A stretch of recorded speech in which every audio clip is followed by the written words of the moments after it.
minket! A tüzes kapu elesik! Spártaiak! Készüljetek a dicsőségre! Dicsőség? Megvesztél? Miféle dicsőségről beszélsz? Csak visszavonulás lesz, és megadás! Vagy halál? A halál túl egyszerű megoldás lenne, árkádiai! Egy spártai nem hátrál meg! Egy spártai nem vonul vissza! Menj, hirdest ki! Hadd tudja meg minden harcos kedvű görög az igazságot. És utána számoljon el mind a lelkével! És merülj el te is a saját lelkedben.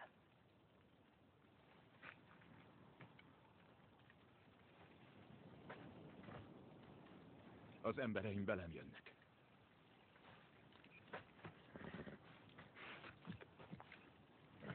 Ég veled, Leonidas.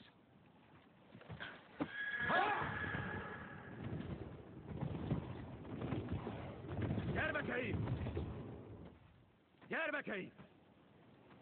Figyeljetek rám! Nem vonulunk vissza. Nem hátrálunk meg. Ez Spárta törvénye. Mi pedig Spárta törvénye szerint kiállunk, harcolunk, és meghalunk. Egy új kor kezdődött. A szabadság és az észkora. Hírül viszik majd, hogy 300 spártai az utolsó leheletéig harcolt érte.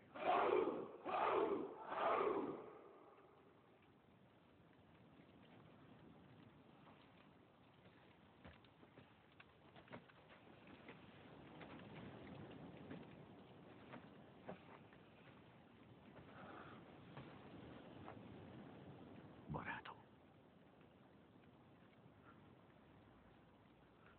Életemet mindig úgy éltem, hogy soha semmit ne bánjak.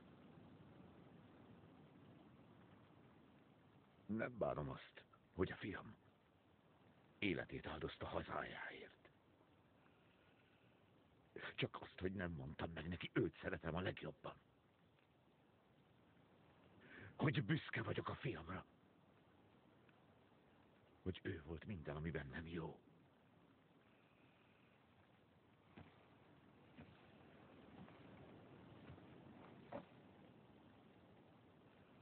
A szívem veled gyászol, barátom. Szív?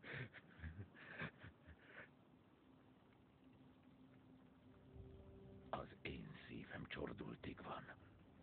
Gyűlölettel. Jól van.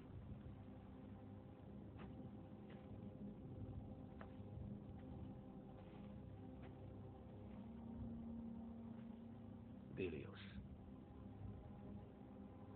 Kövess, kérlek. Igen, uram. Egészséges vagyok. Felkészültem a harcra. Az egyik legjobb katonám vagy. De a spártaiak között egyedülálló tehetséged van.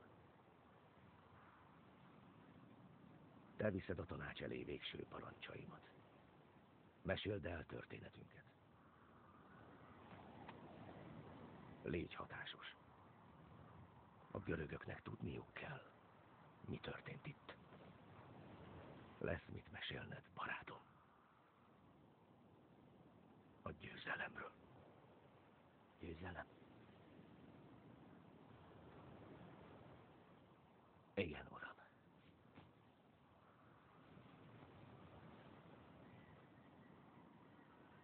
Uram, mit üzen a királynénak?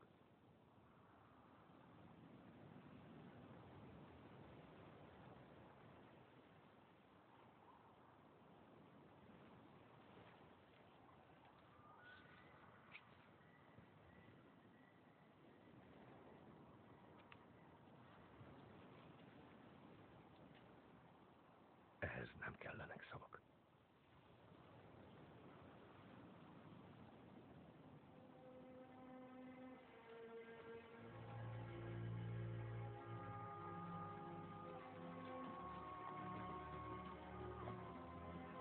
Százak távoznak.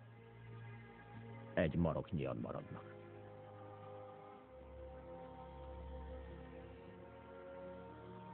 Csupán egy néz vissza.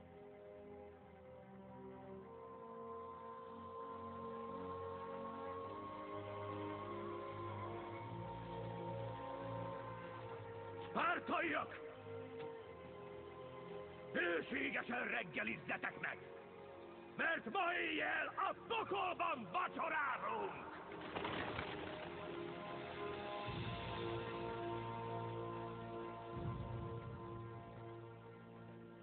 Most tanácsunk előtt szót adok Spárta királynőjének, Leonidas asszonyának.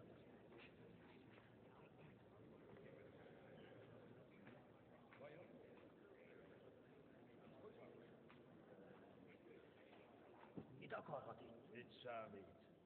Bölcs uraim! Engedelmetekkel most nem csak a királyné, hanem egy anya szól hozzátok. Egy férjéhez hű asszony. Egy Spártához hű nő.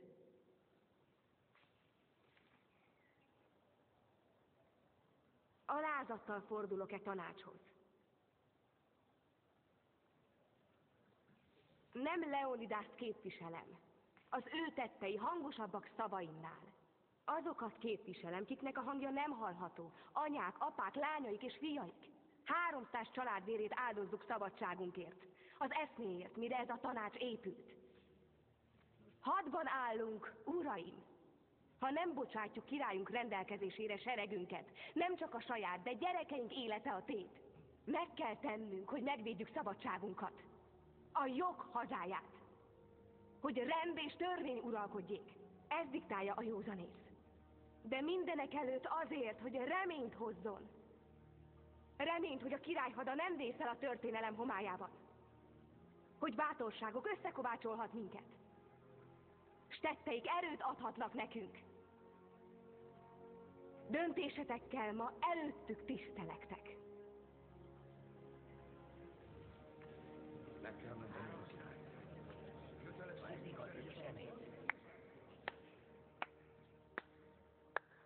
Megindító.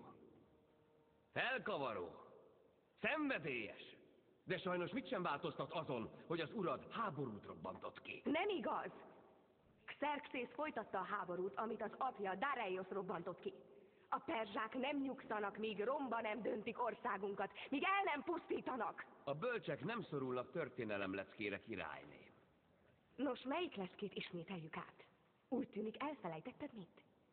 Tisztelet, becsület, dicsőség. Tiszteletről beszélsz. Becsületről. Dicsőségről. És a házasságtörés? Hogy merészeled? Hogy merészelem? Nézzetek rá! Királyné! A csalóról most lehull a lepel. Szánalmas színjátékod nem téveszti meg a tanács bölcseit. Pár órája csupán, hogy az ágyadba hívtál. Ha gyenge férfi lennék, most is magamon érezném az illatodat. Gyalázatos. No csak, megszólalt a képmutató. Ilyen fizetséget ajánlott neked, s te elfogadtad cserébe azért, hogy megjelenhessen e nemes urak előtt. Aljas hazugság. Csak ugyan?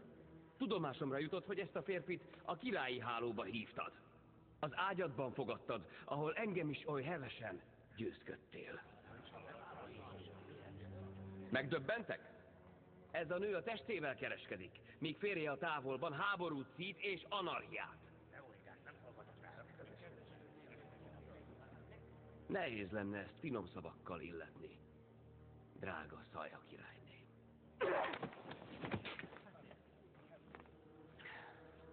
Ez is uralkodóhoz méltó.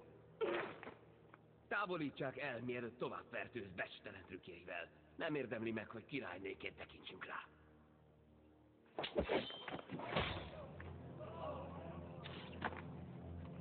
Hosszan fog tartani.